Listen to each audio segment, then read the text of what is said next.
Now, how to do this? Amrita will tell you. Yes. Hi. Halti, you are muted. Live on Facebook.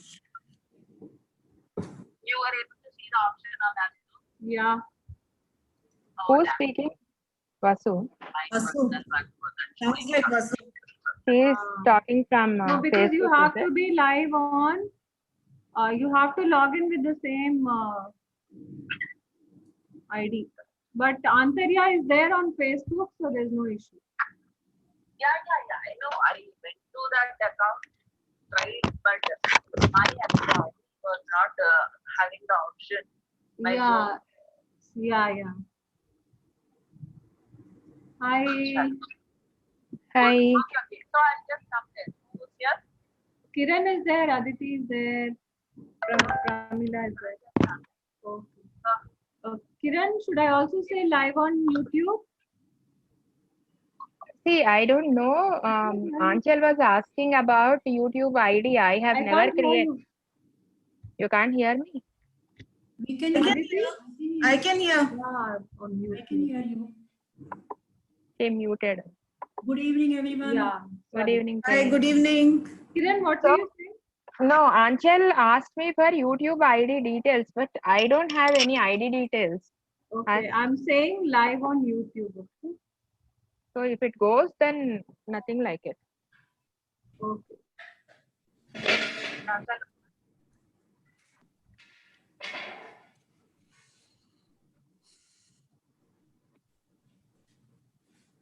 So when we are talking in Zoom, do we also get to see the Facebook thing? We won't see, no? Only if you No. log into Facebook, you will be able to see. Yes. Is that what? How it works? Yes.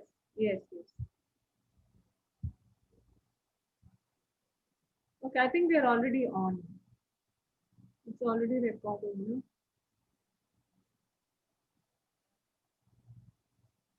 We should start recording only at 5, I guess. Yeah, Otherwise, no, that's there will be better. lot of- Everything yeah, will get.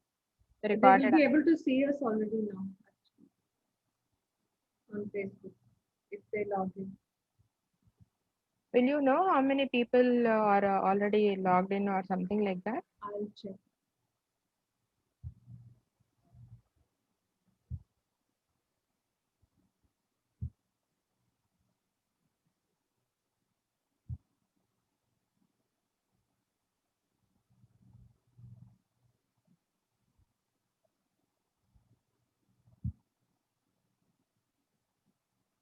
Sudha is asking if they don't have Facebook, can they join in YouTube.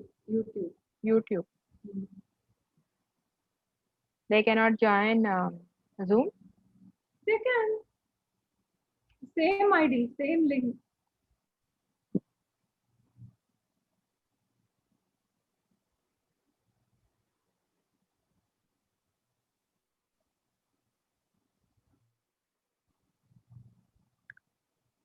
Oh, so let me check YouTube. What is the YouTube?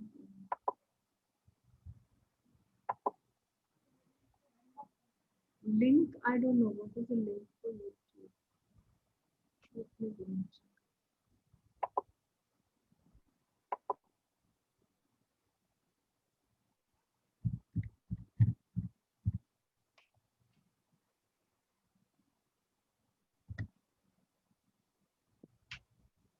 Can someone go on Facebook and check?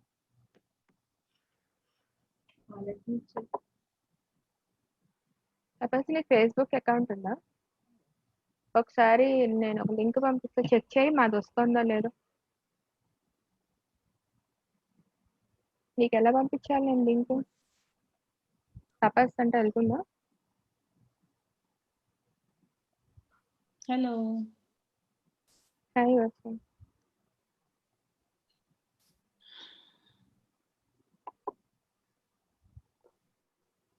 Do you have I can go and check. ID for YouTube also?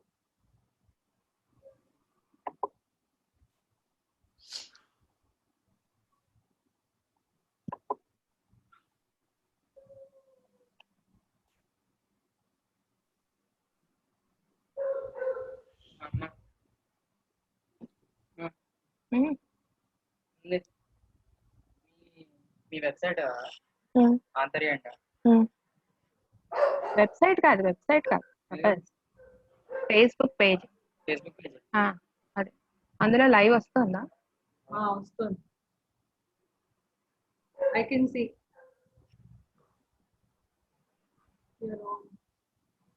చూడు facebook.com/antarya.aap/live అని కొట్టు. Mental health, what is the title for today?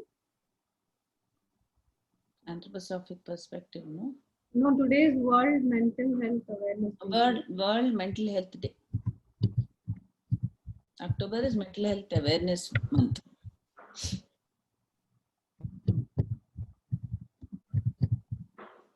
ఇక్కడ నీకు ఎక్కడ కనిపించింది Nirupama? Facebook. I'm just not like that. Connecting. I'm still just connecting actually. Mental health.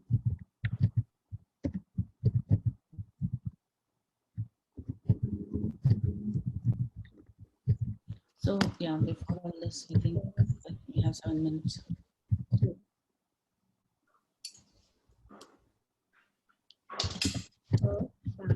It says sorry, something went wrong. I don't know. ఇంకా నేను live చేయలేదు. Now I'm saying go live.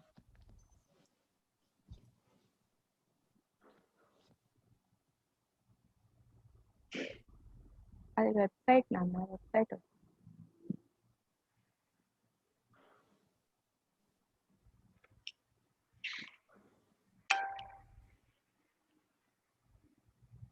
అది అక్కడ link ఉంది చూడు, అదే ఆ పోస్టర్ల link. No, if you actually directly go to Antarya page, you will be able to see it. That's what we went, but we are not. No. అప్పుడు నేను ఇంకా live చేయలేదు. Okay. Now again. Refresh చేయి తప్ప. Now I have said go live.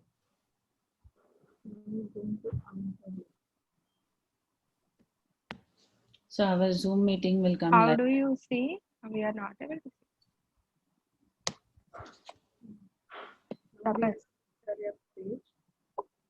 మళ్ళీ ఒకసారి కొట్టు.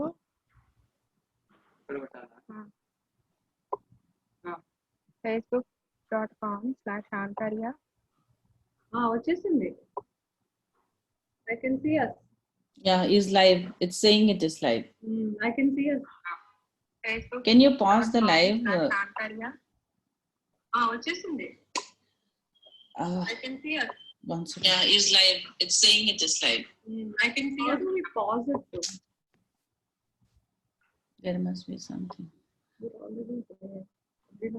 Okay, Kiran, just screen share the today's poster, no? Any one of you, just quickly. Yeah. And then we'll go offline for some time.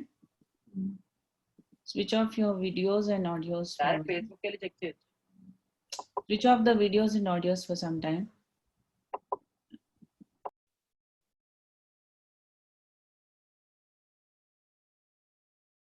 I'll share it with you.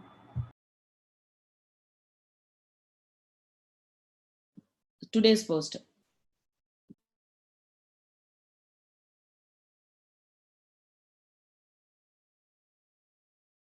Which is that? The one Alikya made? No, the one you made. Okay.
Hello. Good evening, everyone. Welcome to Antarya's World Mental Health Day program, which is going to talk about the anthroposophic psychotherapeutic approach to mental health. And we do have all our board members of Antarya, which is the Association of Anthroposophic Psychotherapy India. I am Dr. Vasuprada Karthik. I'm the founder general secretary of this association and your host for the evening.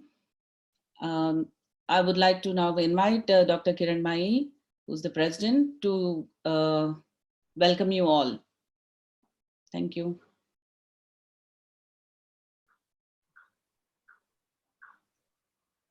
A very good evening to you all. Thank you for joining us. I'm welcoming you on behalf of Antarya. Antarya is registered in the year 2012 January as a national body to carry anthroposophic psychotherapy and its related activities in India. We are a member of the medical section in Gotianum, Switzerland, and also a member of IFAPA, that is International Federation for Anthroposophic Psychotherapy Associations, United Kingdom. So we registered in 2012, and then we were given a directive by WHO to start trainings in alternative therapies, including anthroposophic psychotherapy. So we started our trainings in 2016 end, and then we are continuing the training, and at the moment we have around 14 people ready for certification, and we are also having 2 batches that have happened during the lockdown period. So though initially we were doing the training in personal spaces, due to lockdown, we have moved on to the online platform, which has kind of liberated the training possibilities. And we are reaching out to all the places in India as well as outside India. I'm very grateful to having this opportunity to be a part of the training, and thanking everyone, my team, as well as the participants who are making this a possibility. And our main goal is to reach out to all the members who are interested in learning something about spirituality, which is, of course, not a new term for Indians, at least, but in a very scientific way, not randomly talking or anything, but to have a foolproof scientific case presentations and therapeutic protocols to understand what is the spirituality and the importance of spirituality in the treatment. So, in the same perspective, we are having this conversation to make you all become aware of the methodology that we are using in anthroposophy, and especially in relation to mental health. Thank you, Vasudha. Thank you, Dr. Kiran. So now we'll be talking to Dr. Swapna Narendra, who's the president of Anthroposophic Medical Society India. And anthroposophic psychotherapy it comes under the medical part. It is a medical approach to psychotherapy. So, and the connection between the medical approach and psychotherapeutic approach are always together. And today we'll be seeing how it is an interdisciplinary model, how the doctors, the psychotherapists, and other therapists come together to give the best to the person who's in need of help. So now, Dr. Swapna, you as an anthroposophic physician, of course, with your conventional background as a medical doctor, and then you have also been certified in homeopathic medicine, and then you're the first anthroposophic physician to be certified in our country. You've been doing a lot of work, and especially, I think, working along with us in the segment of mental health. Could you just throw some light as to how anthroposophic medicine looks at the interventions? Yeah. Thank you, Vasuprada, for the introduction. Good evening, ladies and gentlemen. At the very outset, we first have to recall in gratitude where anthroposophy has come from. It has come from somebody known as Rudolf Steiner, whose picture you see behind Vasuprada. Rudolf Steiner is an Austrian German spiritual scientist. He chose to investigate the spiritual worlds because he felt that a human being is also a spiritual being, has come down from spiritual worlds and not an evolved animal, as is the case that modern scientific thought has generated. So Rudolf Steiner formulated this image of the man, which holds good in medicine, in education, in farming, in all the disciplines where anthroposophy is prevalent. And it is most humane in psychotherapy.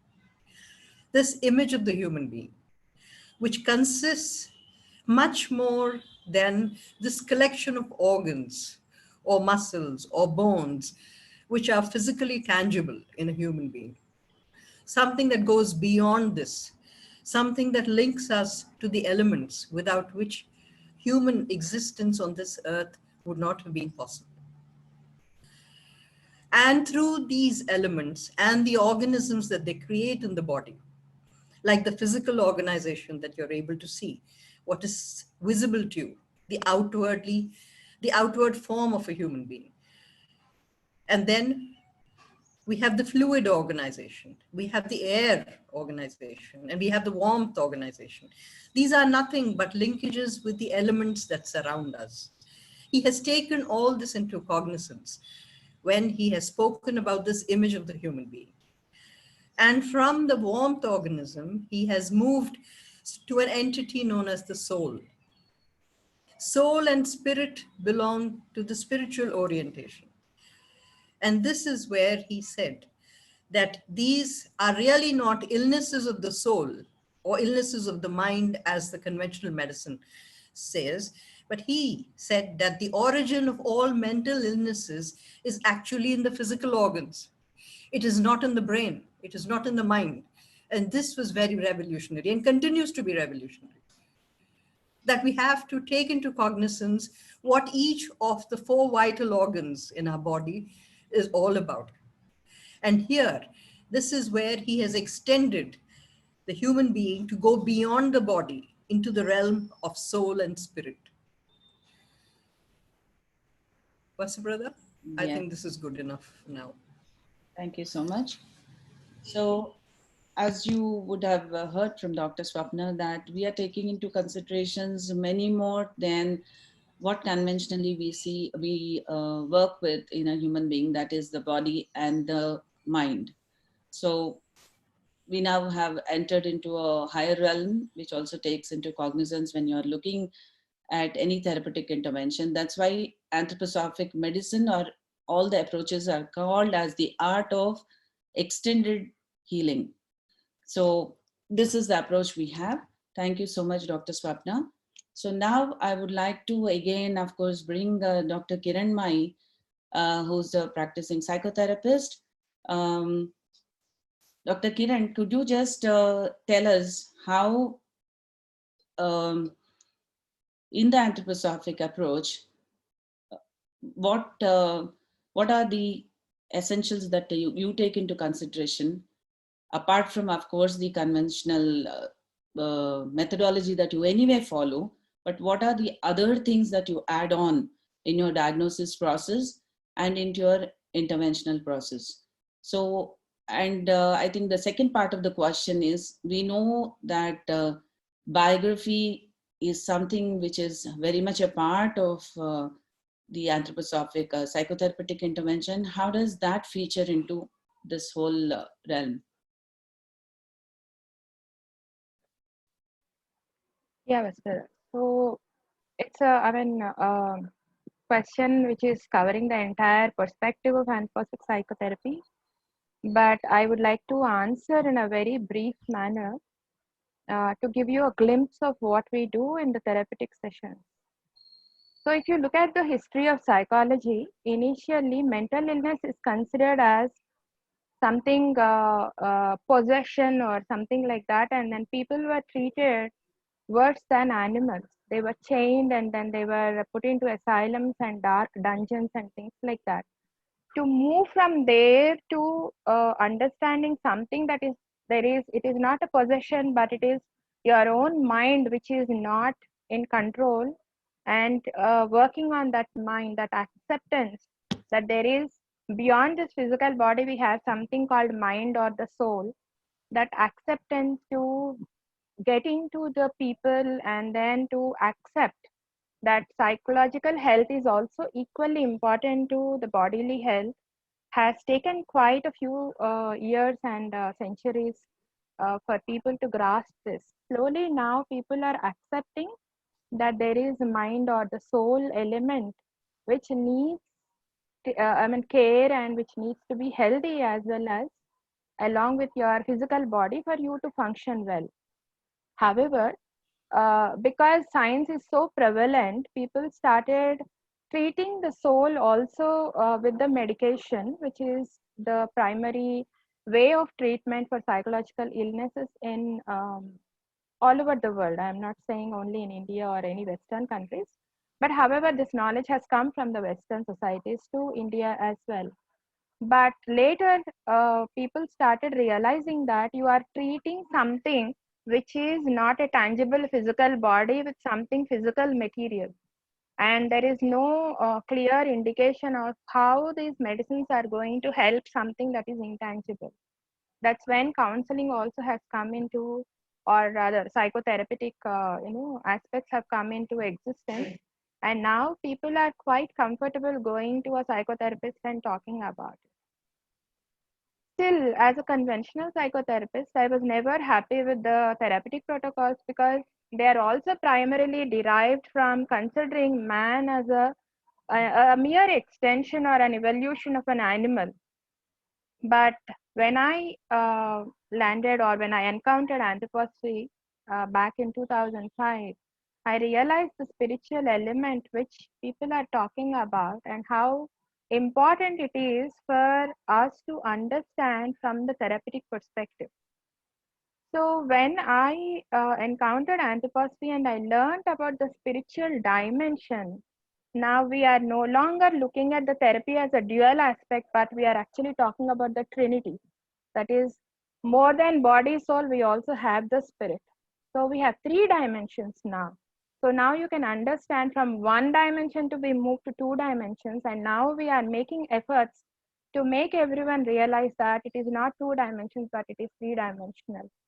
And this three dimension is very, very relevant to the current age because we are all three dimensional beings and we have three dimensions.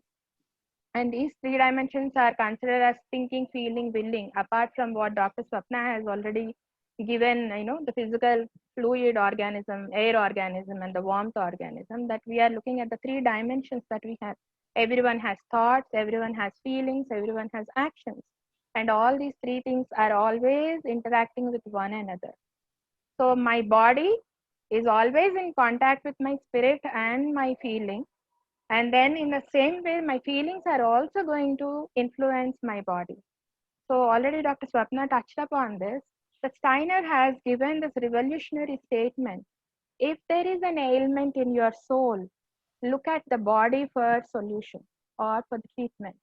If there is ailment in the body, look at the soul for your root cause or where you have to find the problem.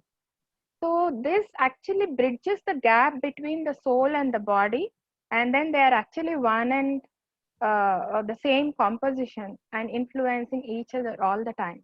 So this is one of the premise that we take into consideration. And when we are looking at this, obviously we have to work with doctors, we have to work with other professionals like art therapists, movement therapists, dietitians or the nutritionists, and then the kind of food that you eat and the kind of schooling that children could go. So there are multiple aspects to the therapy. It's no longer one person dealing with a client and then healing happens just in that small clinic room. No. So you go into all the aspects that the individual is involved in, and then the changes have to be made in all these areas. So that is my answer to the first question. And secondly, biography. So when we are looking at the spirit, where is the spirit? How do I understand spirit? It took centuries for us to understand and accept soul. I'm sure it will take some more centuries to accept spirit. But then how do we actually hasten this process? So biography is one of the tools that Steiner has given. Your life itself is throwing challenges at you. There is no extraterrestrial or somewhere the challenges are coming from. Your life only is throwing the challenges. Then where do you find solutions? You have to find solutions from your life itself. You can't find them outside. So biography is the journey that you are going back and then seeing your life in a very systematic manner and analyzing it from all angles and looking at what are the messages and links that we have missed while we are living our life, because we are not basically conscious, and then trying to understand these links and messages that we have missed out will help us resolving these challenges, or at least meet the challenges. Then this also becomes the guiding path for how I should move on with my life. So every psychotherapist can use biography apart from many other tools that are available as one of the primary tools to actually help the client. And when the client narrates his or her own story, that itself becomes a healing factor. You don't have to really do much except staying as a sounding board and guiding the entire process in a systematic manner the way Steiner has given. It kind of brings the healing process into existence, and the person feels completely healed after this entire process of biographical narration of their own life story. I hope that helps, Vastrada. Thank you so much. Thank you. Yeah. So now that we have got a bit of a glimpse as to how the psychotherapeutic intervention is approached, then we also have to see what are the other things that are available to work with the mental health itself. So in this context, I would like to invite Dr. Pramila Chandrasekharan, who is a conventional doctor who's worked in the garment segment and who also qualified as an anthroposophic physician. She's also trained in cancer interventions called the Iskador therapy. And also she's trained as an anthroposophic art therapist. So we have a multifaceted doctor here with us. And so welcome, Dr. Prem. Please spotlight Dr. Prem. Yeah. So, Dr. Prem, what I would like to know, and I think everyone would like to know, is how do you bring art as a physician into your practice, dealing with general patients who come to you? Apart from that, as a person who's working also with cancer therapies, so how do you bring this art to them? How do you use art in your clinical practice? Thank you, Vasu. And good evening, everyone.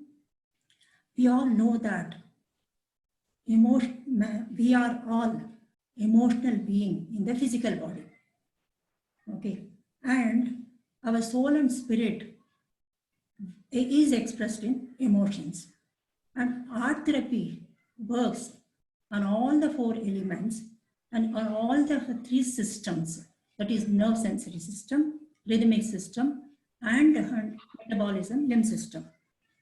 Painting as an art therapist, I use painting with watercolors, plant colors, clay therapy, charcoal work, and drawings. And painting in Steiner's method works in the area of breathing and circulation, and it involves heart and the lungs as an organ. Steiner, according to him, and our soul and spirit lives in a color and it enters the body through colors.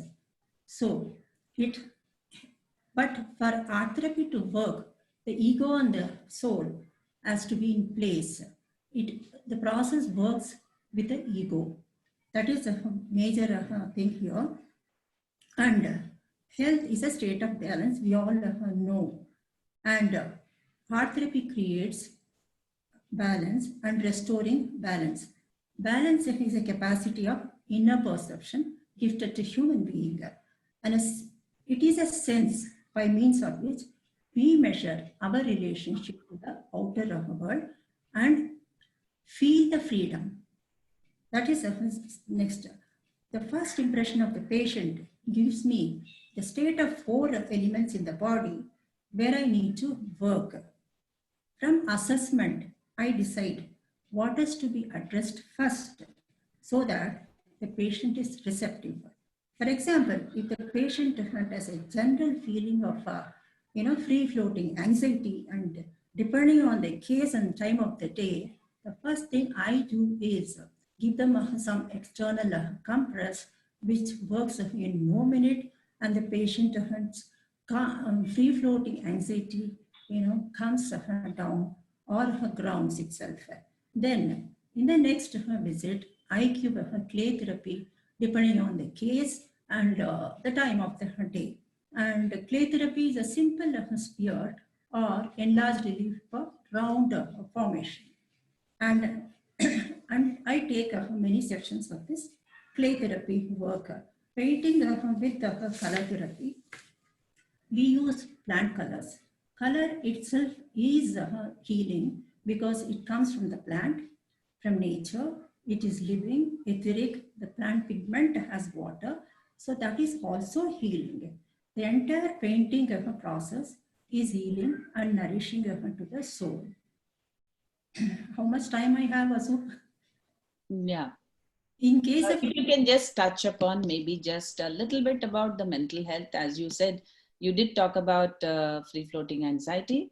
Maybe a glimpse of what you would do to a person who's also feeling depressed, especially these two are a combination when you're looking at people with cancer, and October being the month of breast cancer awareness, I think we need to just address that bit as well. Okay. So in case of trauma followed by depression, what I do is ask them to do a clay work depicting the trauma or the crisis in the work, or do the crayon painting. In the process, I tell them to narrate their experience during the process of clay work or the artwork or painting work, and share their experience after finishing their artwork. In this way, whatever her crisis or trauma event was there in their subconscious state comes out, and it may cause a healing.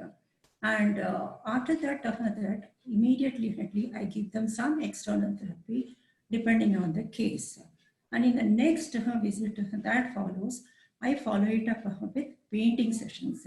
Normally we take about 12 sessions weekly, once or twice, depending on the case. And we always associate with I being an art therapist and physician, I do it myself. But otherwise, art therapist, we refer the case to art therapist. That is about the painting sessions. And it is, the sessions are very, spiritual. They have to prepare the patient, and also the therapist should prepare herself. It's a meditative process. She should be committed to the patient. As her ego is going to work on the patient, she should be balanced herself doing the inner work. That is one thing. So, in case of cancer, it depends on the stage at which they come to us, and also what is the status of their mind and the physical health. Whether they are having fear or hopelessness and depression, which is very common.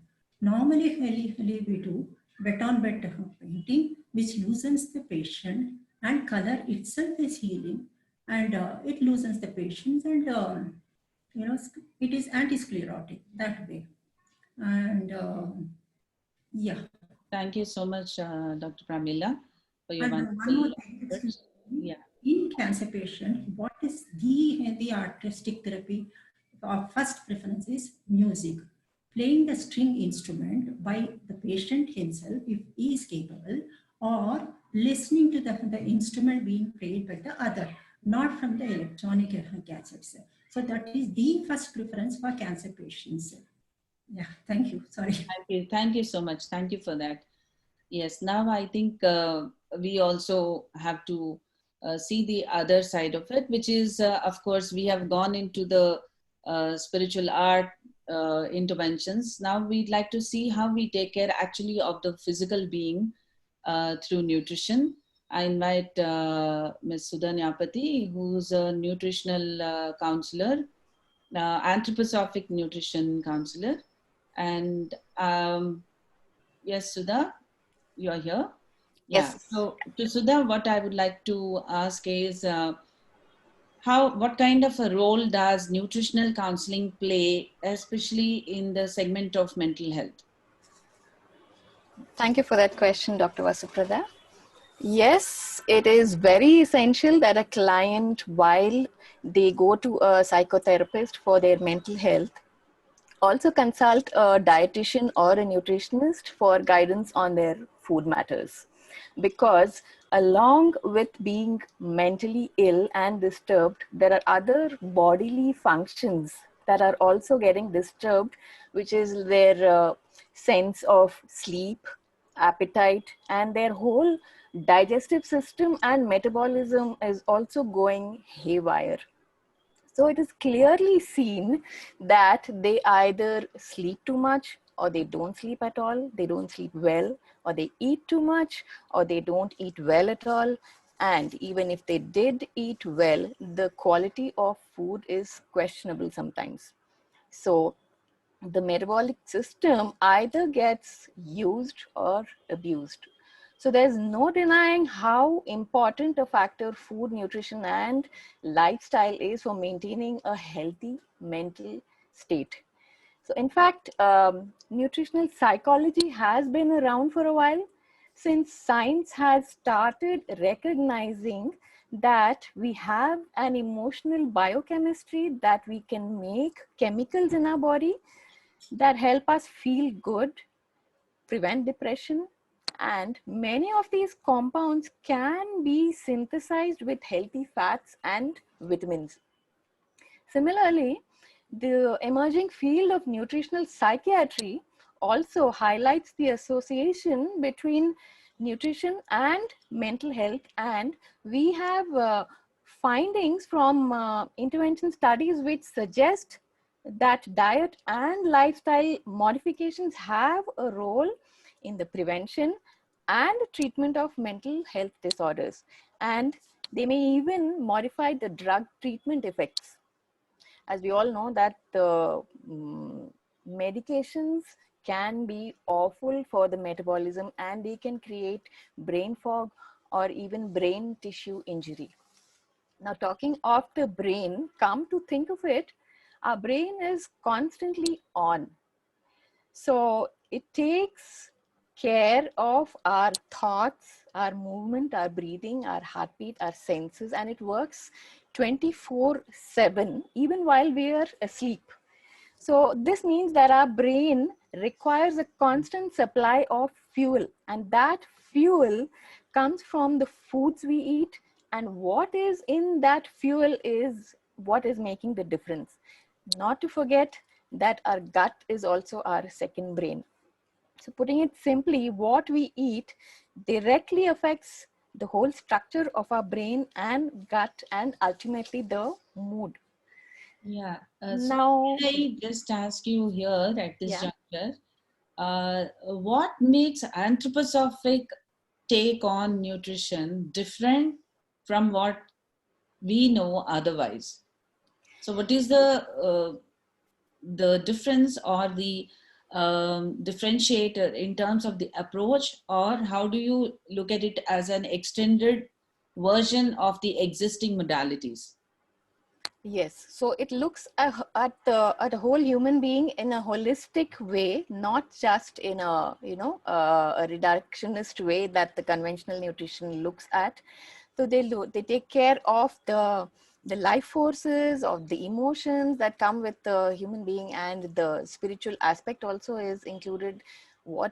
How is this person approaching his biographical uh, life phases, like how Dr. Kiranmay has mentioned. All this also comes into effect, and because this also affects the body physiologically, the changes are also noticed with respect to all the four bodies that anthroposophy looks at, and then the diagnosis is done accordingly, and according to that, foods which help either the emotional body or the physical body or the life force body or the spiritual or the, that is the ego organization body, is addressed with.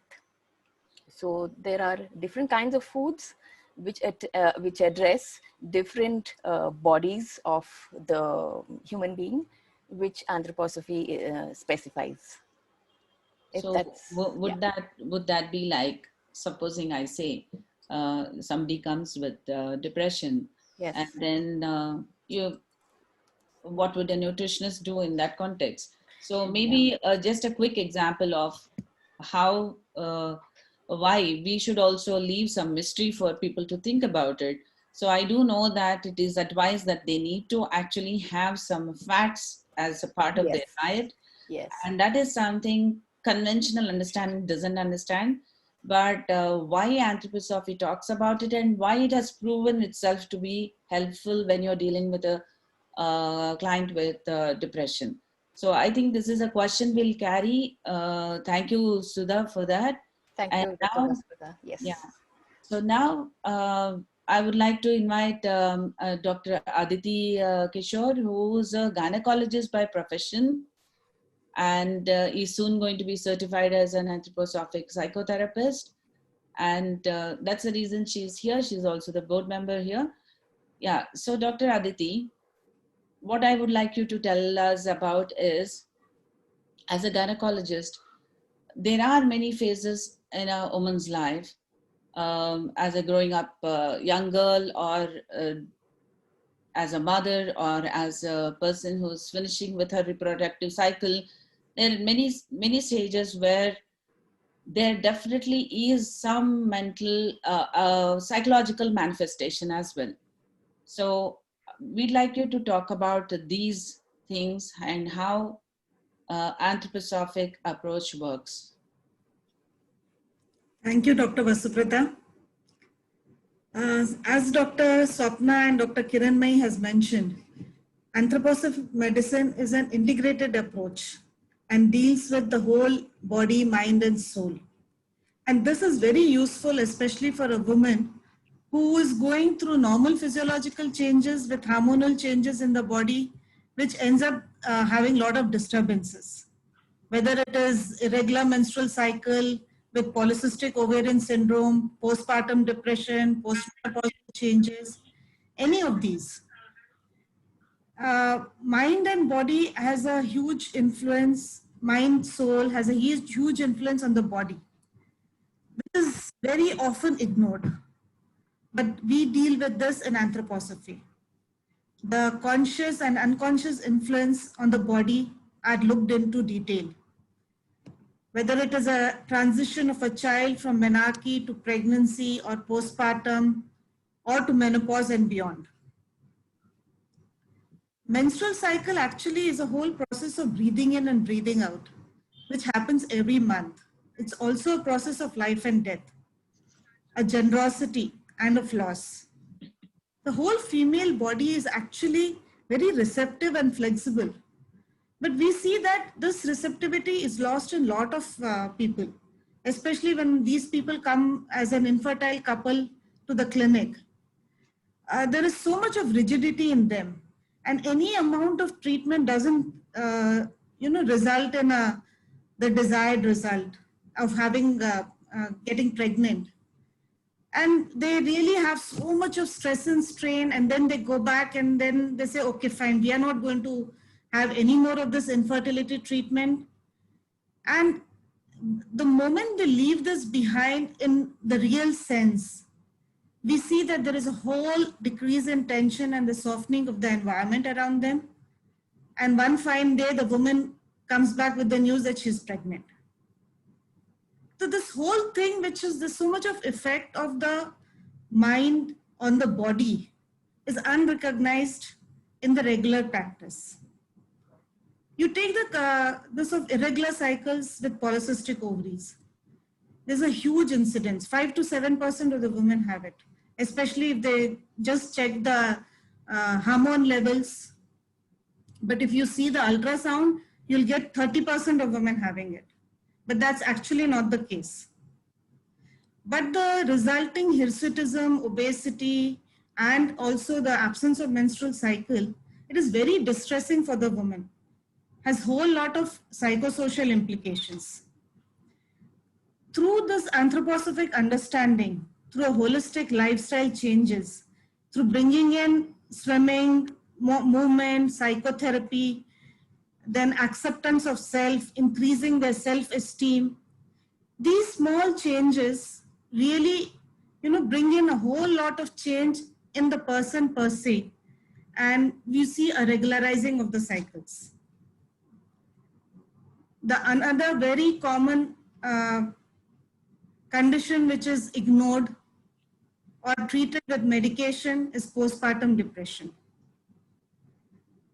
And this whole postpartum depression actually is ignored by the person themselves because there's so much of anxiety, guilt, and this leads to not only depression within the person, but also an attachment disorder with the mother and the child. And the child, as the child grows into an adult, the child themselves also have an attachment disorder. So this definitely has to be treated in a holistic manner. Some reassurance, tender loving care, which will help in building their own life forces, giving the mother a secure environment after delivery, bringing a lot of nurturing activities, which have gardening, movement. See, all these understanding we got through the anthroposophic understanding that I got from anthroposophy. And these all really help them. So these are all very small changes to look at, but helps a lot.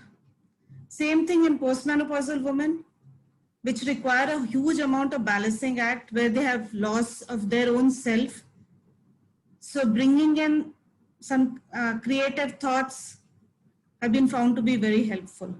So basically, it's a multi-layered treatment approach which helps the mind, body, and the soul. Thank you, Vasuprada. Thank you, Dr. Aditi. That is so nice because we are facing a situation where somehow I think women are taking on the male roles so often at the mental level that maybe something is getting conveyed into the physiology, that there is a difficulty in how these natural women processes are supposed to progress. So this transition from one life stage to the other, so thank you very much for that. Now I think we go into the segment of education, curative education. So we have now with us Nirupama Rao, who is a psychologist and is also qualified as a curative education educationist in the anthroposophic philosophy. So curative education is something I'm sure everyone is curious about, because we know education, we wonder what is curative education. So I would like to invite Nirupama Rao here. Hi, Nirupama. So we know that, well, education these days by itself is quite baffling. And it is causing a lot of stress and strain. So can you just tell us how in the anthroposophic philosophy, education, how it is different from our conventional approach to academics or the education, and what is curative education? And another part is that we also know that you are training to be certified as a eurythmy therapist. So that is the angle we'd like you to also bring. So we have 3 segments to what I have asked you. One is to talk about a bit about the education part, then the curative education, and of course, how do we integrate eurythmy, which is the movement therapy. You have to unmute yourself, Nirupama. We cannot hear you. Oh, sorry. Thank you, Dr. Vasuprada. So basically, a lot of people would have heard of Waldorf education. Waldorf education is an offshoot of the philosophy of anthroposophy. Waldorf education differs from the other streams of education or other modalities of education because it's not just a method, but it's also a way of life. Also, the curriculum has been designed in such a way that it meets the needs of developing children. So, the developmental needs of children are met through the curriculum itself. So, from anthroposophy, we understand that the children, even a human being at various stages of life, meets with different types of crisis. So the curriculum has been designed in such a way as to meet these crises of a growing child and a growing adolescent. Because if it is not addressed in the right way at the right time, they can have repercussions later on in adult life. Also, the kind of rhythms that the children are given, the kind of activities that the children are given through the lower senses, are all catered to helping the child to grow into a well balanced adult whose thinking, feeling, as well as willing are all stimulated in a healthy way. So, coming to your next question about curative education. So, this is a branch of anthroposophy which deals with children in need of soul care. So, that's what we say when we talk about children with special needs in anthroposophy. We say these are children in need of soul care. So, that itself kind of shows the approach that is taken to helping these children. So we believe that although these children present themselves in a way which appears dysfunctional to the society, the anthroposophic curative educator is trained to look beyond what is visible and to see the spirit of the child and the soul of the child beyond the uncooperative physical body. Okay, so all these aspects of the child are taken into consideration, and although we understand that the spirit of the child is intact and the child is able to perceive and understand everything and just not able to express it through his physical body. So that is the reason why we pay a lot more attention to the physical body to make it more receptive to the spirit that is coming into the body. So how do we help the physical body of the child? It is through, again, like I mentioned, the lower senses, through the environment, through working with the parents, through the rhythms, through the diet, through sleep. Academics is just one part of it, which comes much later. So before the child is ready for anything, he has to be ready in his body to be able to be at home in his or her own body. Then he can be at home in the world. So this is just a little bit about the curative education. And thirdly, coming to eurythmy. Um, so eurythmy is an art of movement, a meditative kind of movement, which was an indication by Rudolf Steiner. And later, a lot of work was also added by Marie Steiner, and it was first given to this young girl called Lori Smith. So eurythmy is an art of movement where speech is made visible. So it's called visible speech or visible music. Okay, so with this, eurythmy helps us to connect to the world outside, to the world inside of us. So we are able to find a harmony between what is outside and what is within. In eurythmy, every sound has a particular movement. Every vowel, every consonant has a movement. And so these sounds are very therapeutic, as many people know already. So these sounds are used in a healing aspect to address certain particular health issues. Now, there are two types of eurythmists. You have three types actually. There are pedagogical eurythmists who work with children in Waldorf schools. Then there are also performance eurythmists who perform eurythmy on stage. The third one, which is of our concern here, is the curative eurythmist. Unfortunately, in India, we have just one curative eurythmist who is Ms. Dilnawaz Bana. She's only one trained in curative eurythmy in India. But yes, uh, she has worked in the Lucas Clinic for 22 years, and she's also worked in the Ita Wegman Clinic.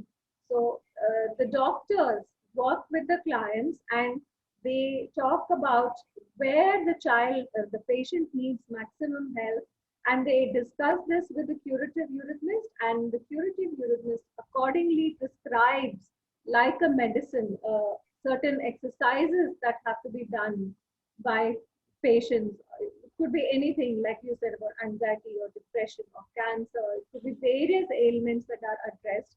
So eurythmy is one of the treatments, along with medicaments and along with external therapies, art, music. So eurythmy is also one of the therapies that are very helpful in helping patients with various ailments. Thank you. Yeah, thank you so much, Nirupama. And I think at this point, we'd like to maybe just say as to what was the relevance about talking about everything that the anthroposophic world has to offer with the mental health day as a background. So what we aim to do is to tell you that an anthroposophic psychotherapist essentially gets glimpses or a bit of training in all these models to have an idea as to how to suggest when they're doing interdisciplinary work. So we do a collaborative, cooperative work, and wherever there is a need for medication, the doctors are there always in the background. They are there working with us. And we as psychotherapists would like to use a bit of everything to make it a holistic approach and to give the best possible results. So that is why we decided to bring it to you today, because it's a World Mental Health Day. And anthroposophy is a humanistic, holistic approach to mental health. Maybe now, for some of the questions. Yeah. So one question for Sudha. This is regarding what foods could be helpful in boosting mental health. It's a question from Neetu Singh Desai.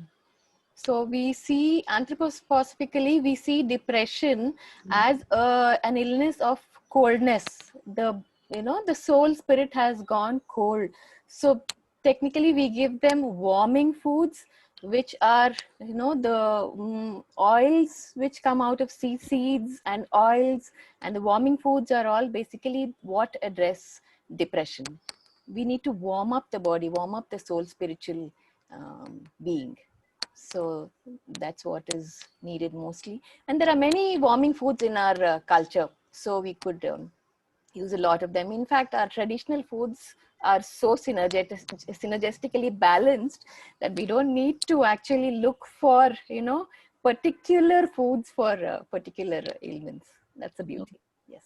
So can we say that even something like drinking rasam in summer is a good idea because a lot of spices go into it? Yes, absolutely. The tadka which goes into the rasam has hing, jeera and mustard, which have the micronutrients to balance out the fluoride in the tamarind and the other vegetables and everything that goes in. This balances, the tadka balances everything else. So the tadka is so important in our Indian cooking. So that's and the spices, the garam masala powder is always yeah, absolutely. Thank you. Next one, Neeru, we would like to take one question to each of the speakers here, panelists. So maybe if there's any other thing that is going to others. Yes, there is a question. It's not directly related to anthroposophic psychotherapy, but it's a question for Dr. Swapna on what is the difference between anthroposophy and homeopathy, anthroposophic approach to medicine and homeopathy. Yeah.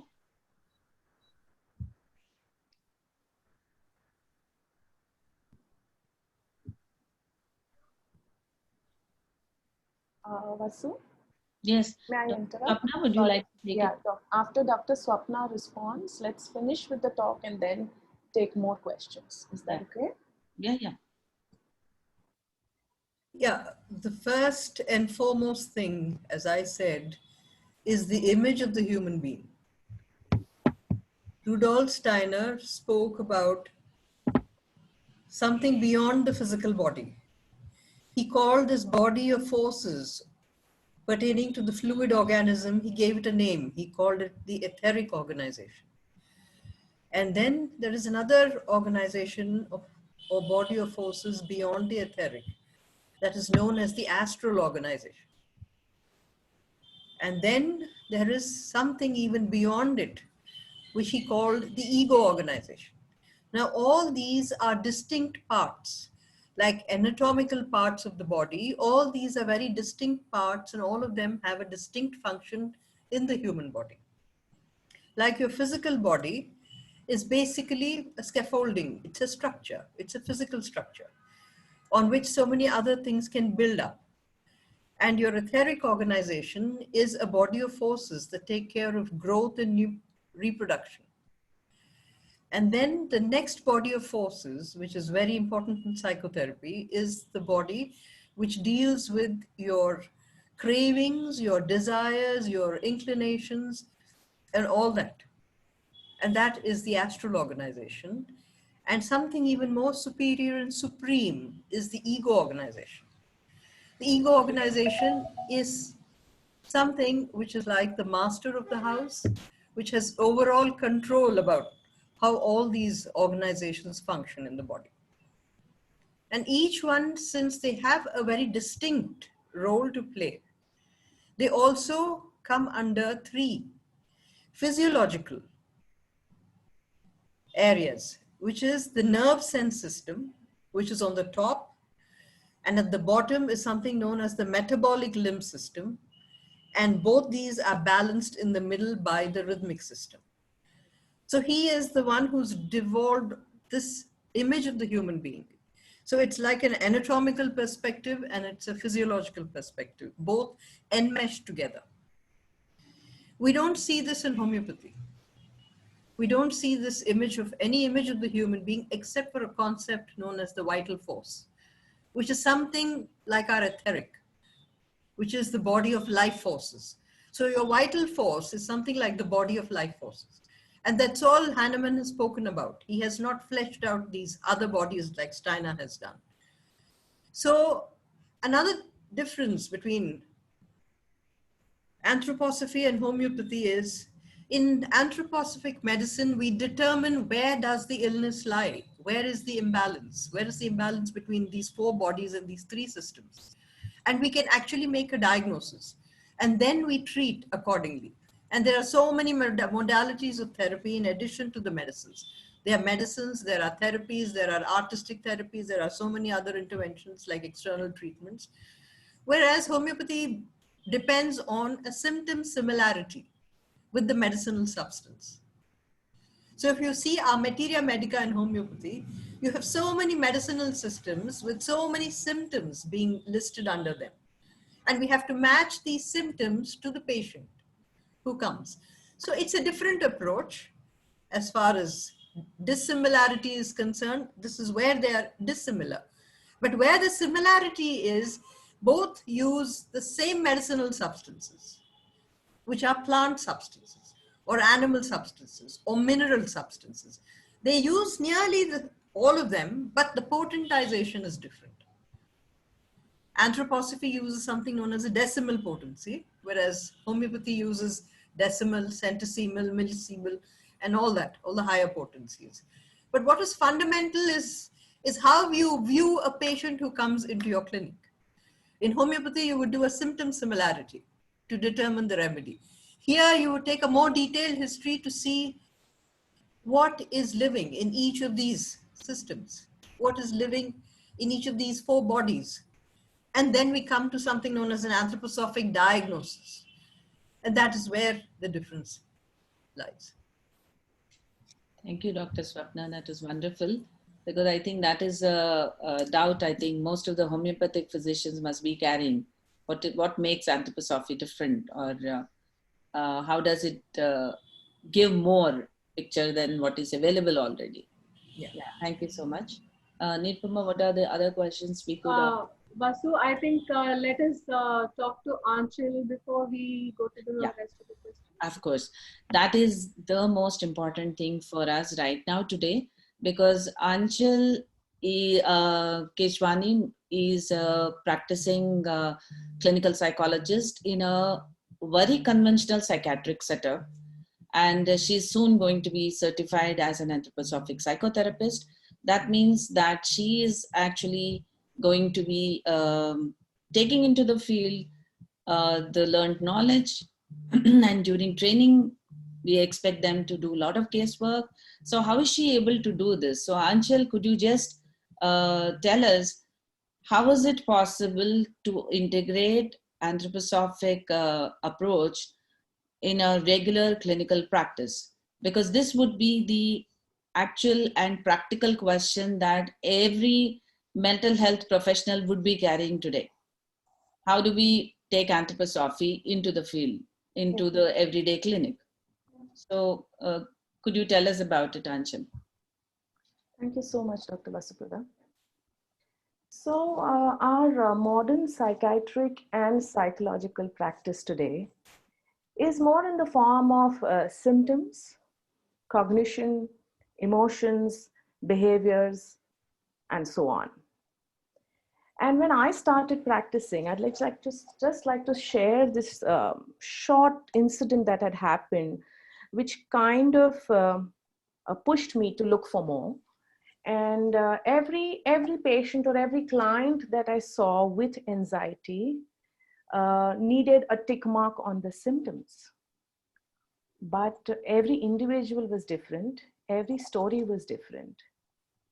And that's what led me to look for answers to these questions, which appear just in the form of mere psychopathology, as we call it. So as a psychotherapist, I am applying the anthroposophic principles that are indicated by Dr. Rudolf Steiner. And in doing so, what I am able to do is I am able to look at the human being in totality.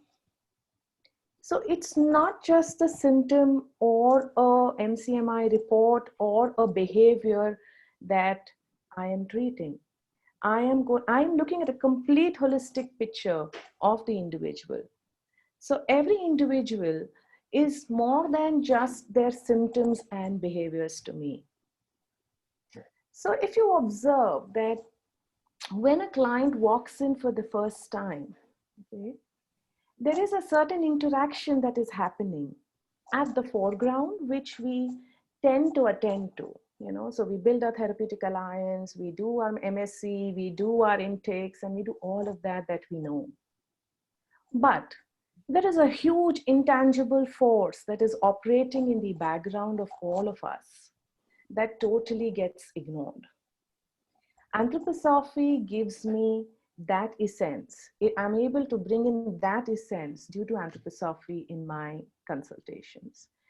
As Dr. Kiran said earlier, that human being is more like a trinity now. Yeah, and we know that there are spiritual dimensions of humans, trinity of body, soul, and spirit.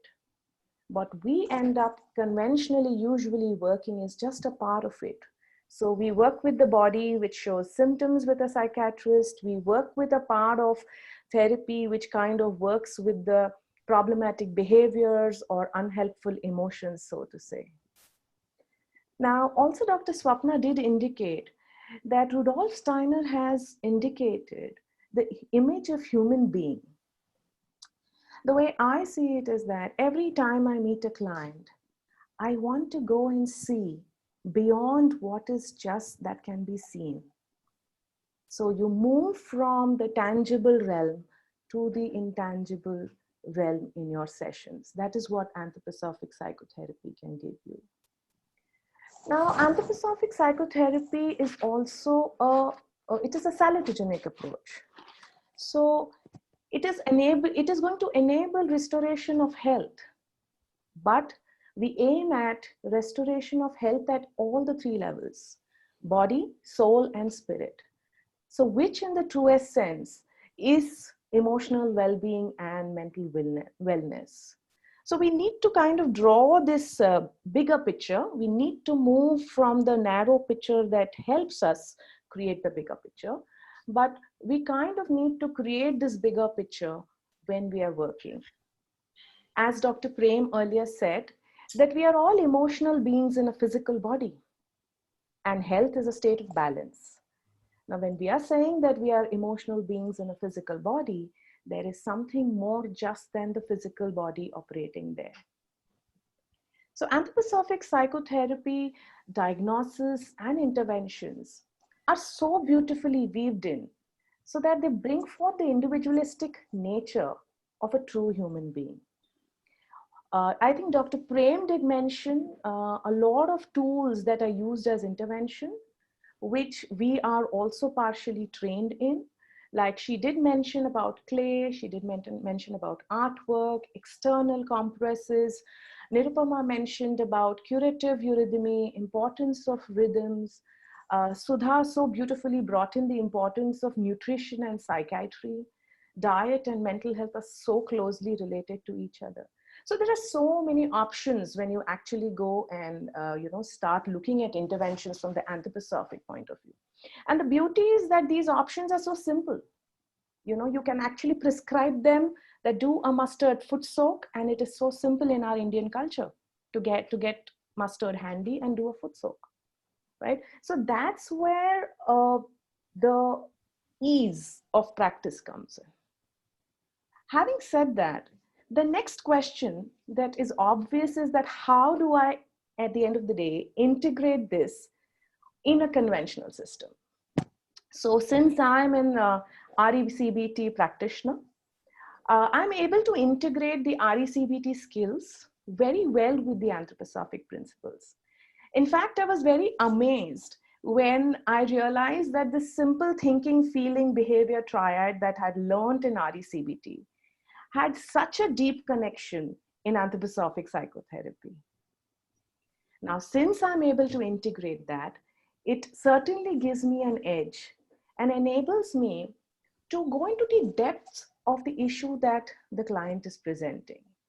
So when I'm listening to an anxiety, I'm also probably looking at his biography. Or if there is depression, I'm probably also looking at his routines or her routines that they are into. So I see that we are moving away from just the laws of medicine to more towards the laws of healing and well-being. So I'm very hopeful that integration is the way to go. But there is a challenge that I see in conventional systems that usually I come across, is that how do you bring these spiritual scientific investigations to modern practice?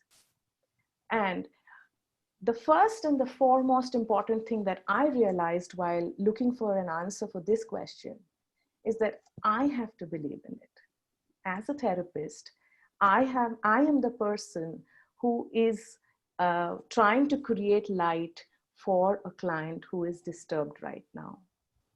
So the story begins with me. If I need to carry this work forward, the story begins with my own belief and trust in the universe to do so. So I'm extremely hopeful, Dr. Vasuprada, that as a team, we shall be able to bring in anthroposophic psychotherapy into our systems of working and interventions. I am certainly looking forward to humanizing psychotherapy in the future of psychology and psychiatry. Yes, thank you so much, Anchal. Thank you. because that I think is the primary differentiator. You know, every time when somebody is visiting our clinics, they keep wondering why is it that we actually treat them like family. So maybe that is where, you know, where is the level of warmth that you generate in your clinic? What is the level of acceptance that you generate, so that a person always has the question, is it really a clinic or is it a home? And that is what we as therapists bring into them, that they are able to feel that sense of comfort, sense of acceptance. Yes, and of course, let us also remember that all these concepts have come to us almost 100 years ago. So most of the things that have evolved have also maybe come out as a natural progression. So what has been given maybe has different, because you can see them in narrative practice, you can see them in mindfulness, you can see them in RECBT, you can see them in, of course, the Rogerian approach is the one that really tells us that human has to be given that value, that it is a person. So client-centered therapy. So we know that multiple things have come in, and it is so easy for us to actually bring all of them together as anthroposophic psychotherapists. And that is where I think Kiran and myself are extremely proud that we have our outgoing, the ones soon to be certified today as panelists, that is Dr. Aditi, Nirupama, and Anchal, who are going to be soon certified as the anthroposophic psychotherapists. And it gives us immense pleasure that as faculty, I think we are now in a very good state, because we have heard you, we understand how you are able to integrate all your personal achievements or your own capabilities and mesh them into the therapeutic protocol and to give it out to the client. So we are making it doubly holistic. It's amazing to see all this. Thank you so very much. And now over to Nirupama to check if there are any more questions. Yes. Here is a question on autism. I would like Kiran to address it. The question is, how can anthroposophy help autistic teenagers? Teenagers, yes. What is it? Autistic? Teenagers. Teenagers. So autism is totally given a different perspective from anthroposophical understanding. So we see that the incarnation of the spirit is an issue with autistic children. And when you look at human being as a, as a different category, not as an extension of an animal. So we have the social communication and behavior, and all the human qualities are coming into the existence, which are pertaining to the individual spirit, which is supposed to be incarnating into the human being. And when this human being is missing out on that, primarily we see autism as an issue. With respect to teenagers, it becomes all the more complicated because the emotional aspect of the child is actually blooming around that time. Now, when the child is in a normal circumstances, also will have lot of issues with puberty and identity crisis, which are the primary issues when you look at the development of the teenager. So puberty could be a very physiological and physical aspect, but a psychological realm, we look at it as an identity crisis. Who am I as a gender? I have to start playing a feminine role, or I have to play a masculine role, comes from the hormones in a very physical way by developing your own sexual maturity. But on the psychological level, you have to identify who you are, and are you in sync with that. So this comes from the spiritual aspect, and for a teenager with autism, obviously this becomes all the more difficult, because the understanding which would normally happen in the regular children through looking at the social models around them, or imitating one of the parents, they would grasp this. But for these children, because the incarnation of the ego is in question, the astral forces or the emotional forces really create a great haywire in or a chaos in within the system, which might be making them throw a lot of tantrums around this age and not able to understand who they are, what they are, and how do they relate to the outside world. But the physiology happens on parallelly. It is going in its own function, but on par with that, the psychological maturity is not happening. So that imbalance is something that we need to work. And primarily, the way I would deal with children with autism is uh, to certain extent, of course, giving them the different kind of therapies depending on the symptomatology and the kind of issues that the child is facing and going through. More than that, what helps is the parent or the individual or the significant adult who is working with this particular child or the child is relating to has to work on themselves. So, as an individual, if I am a parent of my child who is not just autistic, I think even any normal child also needs lot of grounding from the parent. So the parent has to work on their own grounding, which will give lot of comfort because they do not have their own ego forces. They can gather their ego forces from the parent who is standing there as a rock support, right? So if you are calm and grounded, and then if you are having a clear cut rhythm and routine, that will actually bring the child much more into the grounding and calming effect on the child. Then whatever therapies that you are doing will be a added bonus to the child to develop in the however whatever way that the child can develop. And the second aspect is also as a spiritual question we should carry this, how this child is trying to bring certain messages into my life and the people around me and the community as well. So, in what way am I actually taking the messages and then carrying them forward to probably transform myself, probably transform the entire family or the community? It also becomes a community developmental question rather than an individualized question.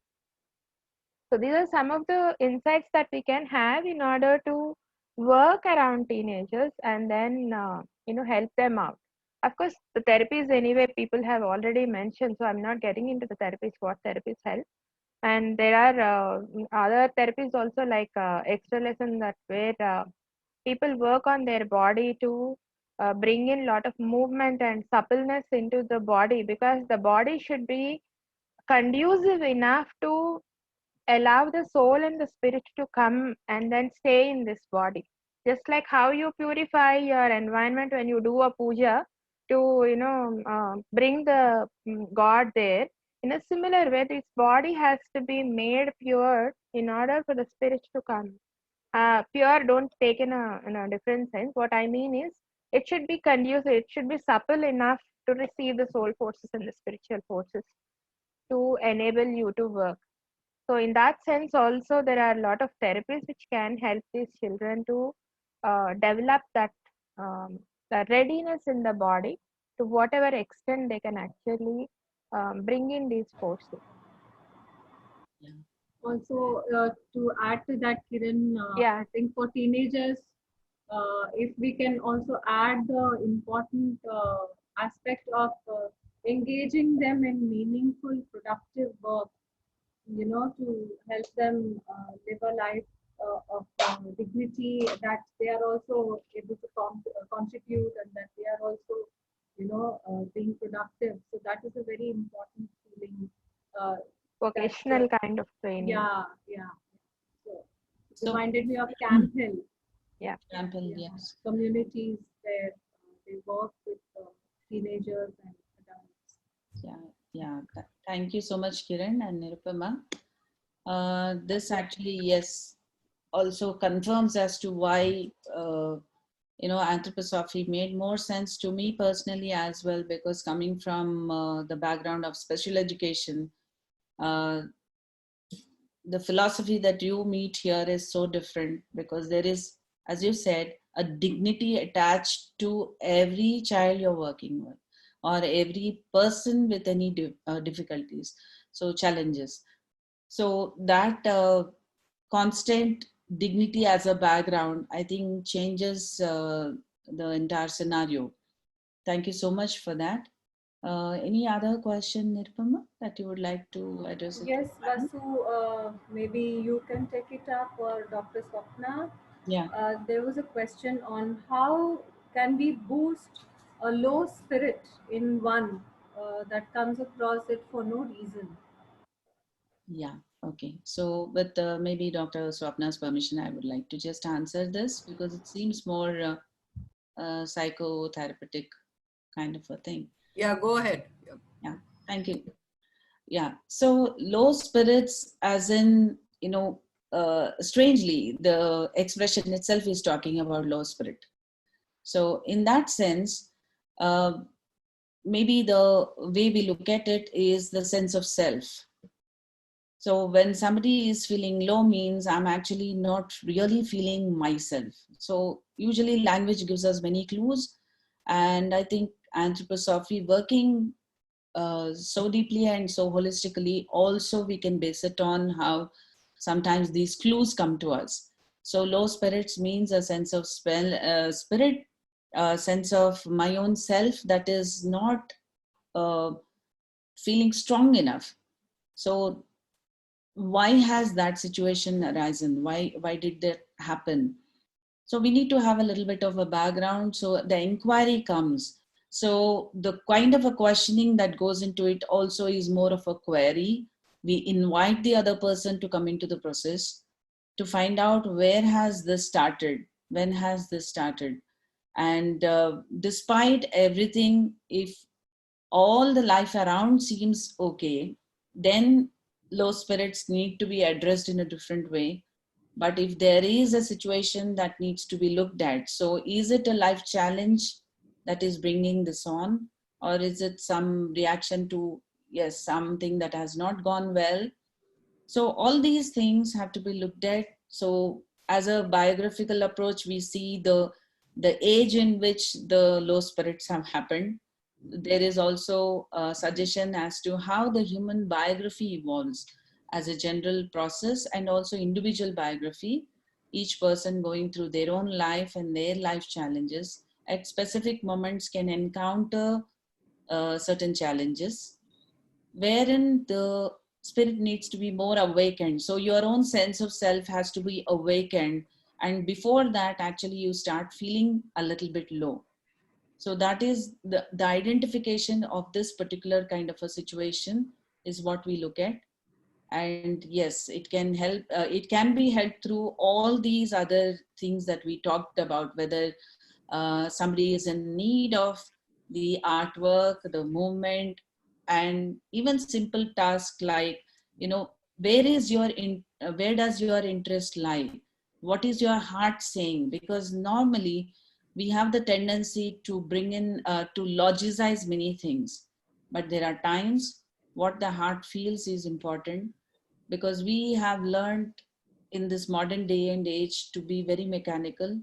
We are forcing ourselves to work in a very mechanical, robotic way of life. But maybe that is where, whenever these things happen, we need to take a look, to do a bit of a reflection. And of course, what always helps is a guided reflection. So a counselor, a therapist, somebody can help you, even a good friend, a mentor, anyone can help you with that process of going through this process of reflection and identifying what we call as the insight development that comes, that, oh, okay, this is what I need. So then those spirits can, I think, start getting into a higher spirit. But definitely, as mental health professionals, we always say, please don't seek any spirits to bring up your spirits. So yes, that is something which is always there, on a lighter vein, of course. So does that help? Yes, thank you. Thank you so Yeah. much, Vasu. The next question is there a treatment or cure for personality disorder, narcissistic personality, etc.? Maybe Kiran, would you like to answer? Yeah, conventionally, personality disorders are considered to be the most difficult things to be handled because it's a very ingrained kind of a thing. It's not like a disease that is coming and going, but it's a condition. So you can compare it is like having autism or having Mm. a physical handicap. You don't have a hand, then you don't have a hand. You cannot come back. However, in anthroposophy, we have great indications to work around personality disorders as well. I don't know whether to call it as cure, but definitely you can improve your situation. And we are very confident to help people with personality disorders. I'm talking from the anthroposophic perspective. Well, this kind of confidence I cannot give from the conventional point of view. Yeah, forgive me for if I'm hurting any conventional psychotherapist, but this is a challenge in a conventional way. But in anthroposophy, yes, we do have a lot of indications to help people who have personality disorders, and it's going to be a very multidimensional approach towards it, include from counseling to psychotherapy to art and movement, primarily getting into the personality, treating the personality disorders, and we can definitely help with these people with confidence. Yeah. Thank you, Dr. Kiran. I think you don't have to be too apologetic, because let us also not forget that we are also basically conventional psychotherapists. This is just an extended version of I treatment. agree, but feel people might find it very difficult to digest. So though I am a conventional person, I kind of now it's history. It looks like a history, and then I don't really consider that it's only a degree, but my thinking process has totally changed now. So I'm very happy to call myself as an only an anthroposophic psychotherapist. Yeah. Thank you. So I think that also makes sense for everyone who's having some idea, doubts about how this process goes. See, essentially, the conventional diagnosis is still the first level. We don't do away with it. The conventional diagnosis still stays, but then it is about what else can be added to the diagnostic process. And based on that, our diagnostic process that gives us one particular picture, the therapeutic protocol is designed, is arrived at. So we're never doing away with the conventional understanding. I'm sure the doctors here will never stop being doctors. They're always doctors, but they have this add-on, everything that is giving more tools to arrive at a bigger picture. Yeah, thank you. So there is another question from Deval Joshi. Uh, Probably Dr. Swapna can take this question. With urbanization and everything available everywhere and every time, how can we anthroposize our way of living, food, information, health, work, culture, and so on? Specifically, how do we do this with our loved ones, especially children?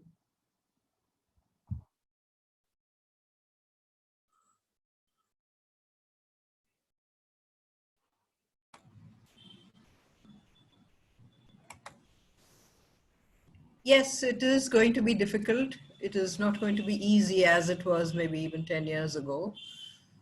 But as my other colleagues have mentioned, the buck stops with you or starts with you. It is you who will determine what comes into your house. It is you and your spouse who will determine what goes into your children, be it information, be it entertainment, be it food, whatever it is. So you are the parent, so to speak, and you have to determine what is good for your children. If you send them to a Waldorf school, at least the school, that part is also taken care of. So all that you need to manage is the house. And you have to do that. It's a huge challenge. But if you don't do that, at some point, you will have to do more.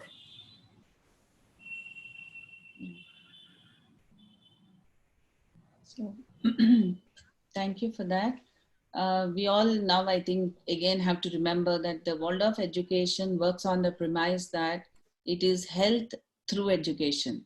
So we want healthy future generations. I think we need to think about what is the environment that is going into their educational process. What is making them go, whether they are the healthy children, mind, body, soul. So what all activities go in. So we have become a very head heavy approach to academics, or the schooling process, which by itself creates a lot of imbalance. So I think that is what we need to remember, that it is health through education. And of course, the education, as we know, home is another place where a lot of education happens. So these two segments, we need to be very conscious of how the parenting happens and how the schooling happens. Yeah, thank you for that. So Yes, Vasu, yeah, I think we are done with the questions. wonderful. I think we need to officially thank all the panelists for being here, and of course thank all the people who have been part of this whole discussion and who have given us some very relevant questions, people who are supported and watched this program, because this is with the intention that we really want to tell the world that while we are talking about no taboo about mental illness, mental health, everything, that is how the world of anthroposophy actually lives. It is not just about just saying it for the sake of saying, but it is more about how acceptance and tolerance and the warmth and the nourishment, as far as any of the manifestations in the world of human being, whether as a body, mind, soul, spirit, we are there accepting it and working it and looking at it as an opportunity to serve, and for them to look at it as a challenge to work with. So this is what is our approach, and I'm very happy that we've had a good enriching session. Thank you all for being here. Dr. Kiran Mai, Dr. Swapna, Dr. Prem, Pramila Chandrasekharan, Dr. Aditi, Anchal, Nirupama, Sudha. We are all grateful. We as a team are Antarya, the Association of Anthroposophic Psychotherapy. It is our endeavor to take this approach, this anthroposophic approach to mental health to each and everyone who's ready to take it. We invite you all to join us. We will keep you posted on the upcoming courses, so that you can learn more about what else is happening. You've just got some glimpses today, and yes, you do have opportunities to follow your need for more knowledge. Thank you all. Have a great evening. God be with you. This is the World Mental Health Awareness Month. So be conscious of one's own thoughts, and also please be accepting or helpful to those who need mental health support. If you yourself cannot be, do not have the, sometimes we do not have the strength to really go through something. As I always keep saying, the smart people seek help. So we call ourselves very smart. We all are supposed to seek help. So we're all here, and I'm sure there's so many colleagues of ours out there in the world, the mental health professionals who are waiting to help you. Please seek all the help that you require. Don't be shy. Don't feel that it is something to be ashamed of. It's okay. All of us go through our own challenges. It is about being smart and seeking help. So have a great life. God be with you. Thank you once again from Antarya. Thank Thank you you all for being for here. having us. Bye-bye. You all. Thank you. Bye-bye. Thank you. Bye. Bye.